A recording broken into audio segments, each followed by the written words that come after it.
warm holiday greetings from Palos Verdes Golf Club.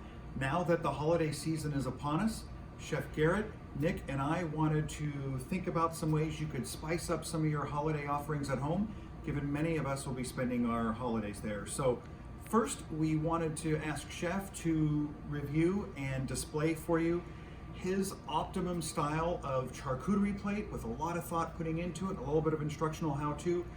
After that, Nick's going to present his favorite holiday cocktail, something that should be pretty easy for you to give a try at home. Great thing about holiday cocktails is the more you screw up, the more you can just, keep on trucking along and taste it till you get it just right. So without further ado, let's ask Chef Garrett to review his optimal holiday cheese and charcuterie plate. Chef? Thank you, David. So what we have here are a selection of cheeses and meats that I've chosen to create this charcuterie plate.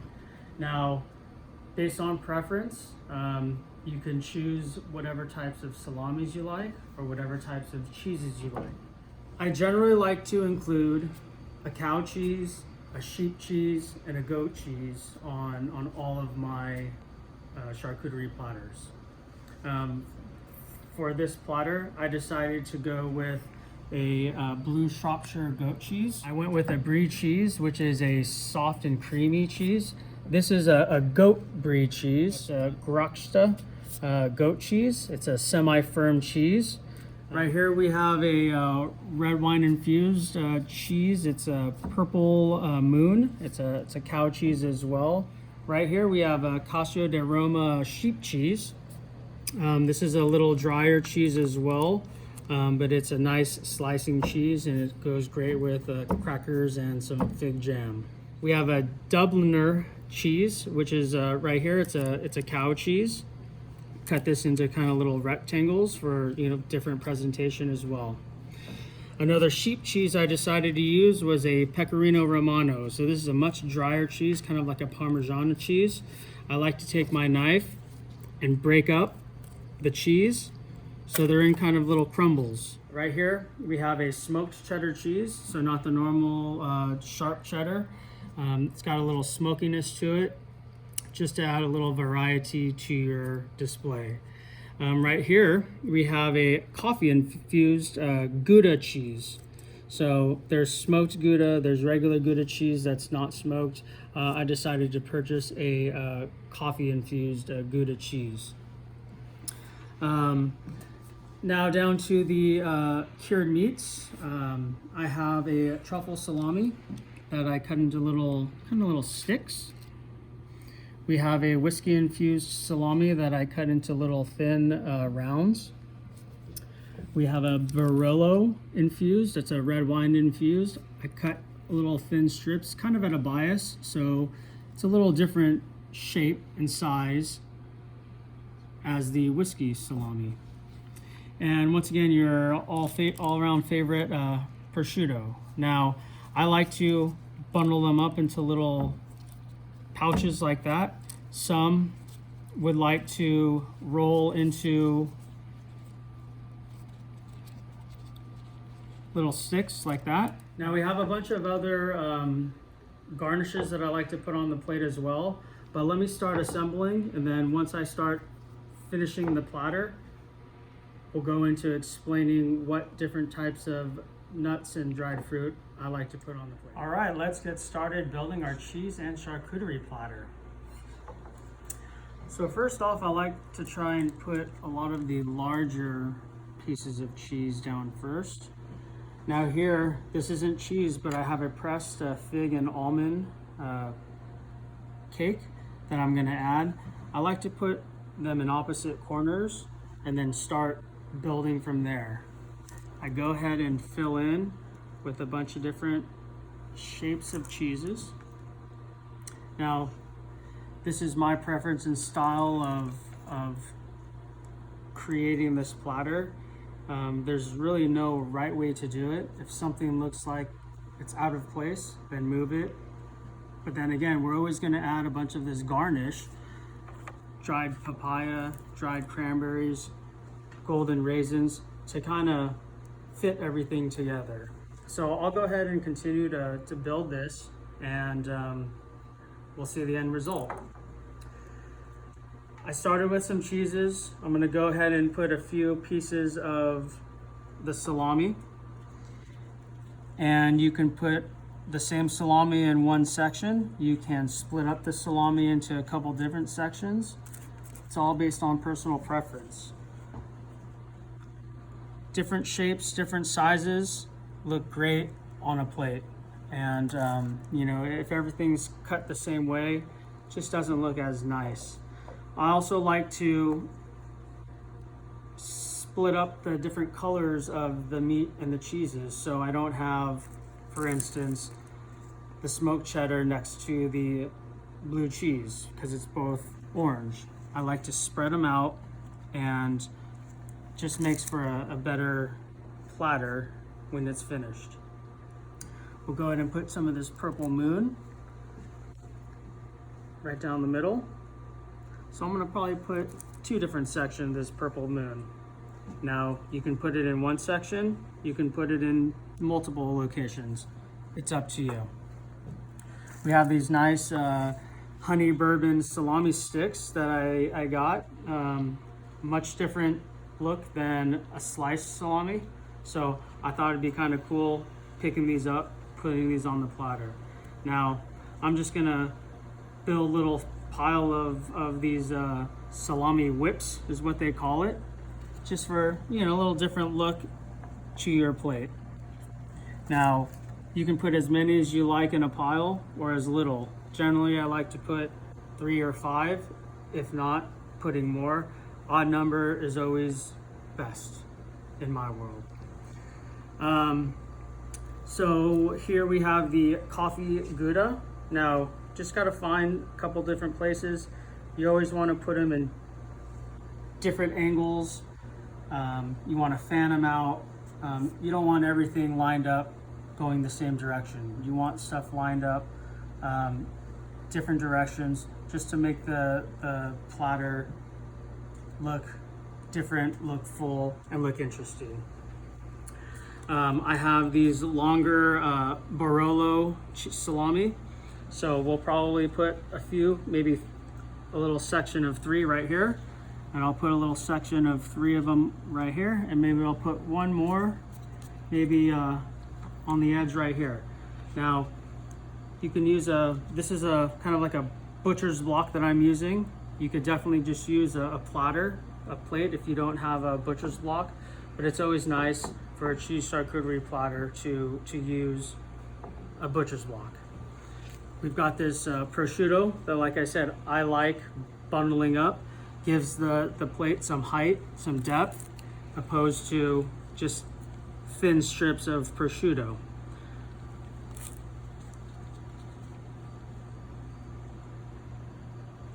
Okay, we're almost done, including all of these cheeses and meats. We'll just go ahead and finish with the rest of the cheeses. And I'll start now to garnish the plate with, I have some pickled vegetables. I have some fig jam. Everybody loves the fig jam. Some people will like to put this directly on the platter. I generally like to put it in a vessel so it doesn't get all over the place. So it really doesn't matter where you're gonna put this, but we'll put this right in the middle, and we'll go ahead and add some caper berries. This is just garnish. So you find the open space, and I'll bundle up these in 3. You can have it touching a cheese. You can have it not touching the cheese or charcuterie. It's basically up to you. It's personal preference. I have some little cornichons, little pickles that I like to add too. Put those in a little pile there. And I'll put a couple right here. Okay, after that, you always want to have some sort of nuts, whether it's toasted almonds, these are candied pecans. Everybody loves to munch on something sweet. That's why the fig jam and the candied nuts and the fig and almond cake goes well with a cheese and charcuterie platter. Right here we have some quince paste. So this is kind of like a a sweet paste that is spreadable, that you would use to spread onto the cracker and then put your cheese on it. So we'll go ahead and just line these up however you'd like. Doesn't have to be perfect. Little piles work just nice. We'll include some golden raisins as well. Dried fruit is a great component to any cheese charcuterie dish. Just add some of that sweetness to the strength of the cheese and the saltiness of the charcuteries, the meats. And we have some dried figs. I like to cut them in half. Some like to keep them whole, but I like to cut them in half. It seems to be a little easier to eat when they're a little smaller and you don't have to take a bite. It's best to have things in one bite. And I got a couple more dried fruit, some dried papaya. I like this papaya because it brings out a lot of color to the platter, this bright orange. So you want to just look for a place where it's lacking the color. So I think a couple pieces right here would be great. And maybe we'll put some right in the middle. Lastly, put some dried cranberries, like some dried cranberries. Sometimes you can just scatter them around too, fill up the holes. Now the finishing touches to our cheese and charcuterie platter. So I like to add a little crunch to our platters, and that's why I'll include some of these pickled vegetables and some fresh apple. The fresh apple I like to cut thin, kind of fan it out. So I'll add those apples, and then now the crackers. So some like to put crackers on the side. This platter, I'm going to add the crackers onto the display.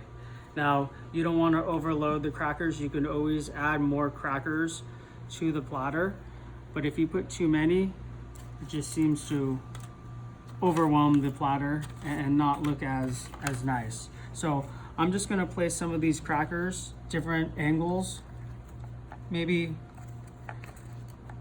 3 or 4 little bundles of crackers throughout the platter, and then the rest we'll keep on the side. You could always add more crackers to the platter if needed, or just have a separate tray on the side with your backup crackers. So I like to get different styles of crackers, different looks, so it's not all the same. This one I believe is a rosemary cracker. We have different shapes, different sizes, different types. So we'll put one more maybe right here. And what I always like to do is finish with a little bit of microgreen garnish that just tops off the platter. Now, and there you have it, a cheese on charcuterie platter for the holidays from Chef Garrett. Thank you. Thank you very much, Chef Garrett. This looks amazing. You're very welcome. It's something that's simple conceptually. It doesn't require any open flame, or nobody's going to get hurt by doing this, but it makes such an impact for your guests at home and for the membership. So I'm ready to dive in the minute we turn that camera off. Hopefully you made one for everybody else. Thank you very much. So we've worked our way over to the Monomalaga bar, and we're here with our part-time mixologist, Nick. As a perfect complement to Chef's Cheese and Charcuterie Extraordinaire, Nick's gonna show you a very simple but tasty cocktail that's gonna pair well with cheese and charcuterie and most anything else on your holiday list. Without further ado, Nick's gonna present the Mistletoe Martini. Good afternoon, or welcome. The Mistletoe Martini is really, it's a takeoff of the Cosmopolitan, so if you enjoy that, you're gonna love this even more. The ingredients, we have a vodka, my favorite, which is Kettle One. We have the Saint-Germain, which is a French liqueur. It's an elderberry flavored liqueur. It's very, very nice. Slightly sweet, so it'll take the tartness out of the cranberry. And then we have a little bit of simple syrup, which will also help sweeten it up. So without further ado, we'll take a martini glass. We're gonna put a little sugar rim on that. I've done one already, which is the full rim, but if you're not too partial to sugar in your drink, then we can do a partial rim as well. So we get a half and half there. Then we just come to the main ingredients. So you take your shaker, some ice, and we've sort of pre-measured this out. So we take a club measure, which is just slightly above the normal. So we've got 2 ounces of vodka. We have about 3/4 of an ounce of Saint Germain. And we have a little bit of simple syrup here, just to take the edge off. Put it together, top on, give it a shake, and then put the cranberry in as well.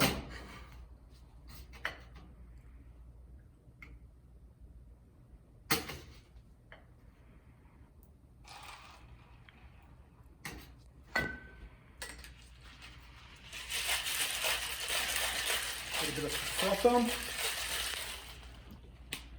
and then just pour them out.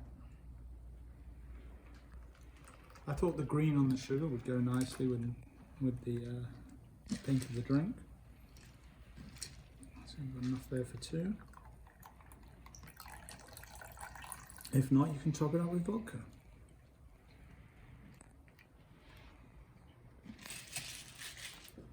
And just for a bit of garnish, we have a few garnishes here. The traditional for this one is mint leaf. And we just put on a few cranberries on there as well. Just let them bob away there.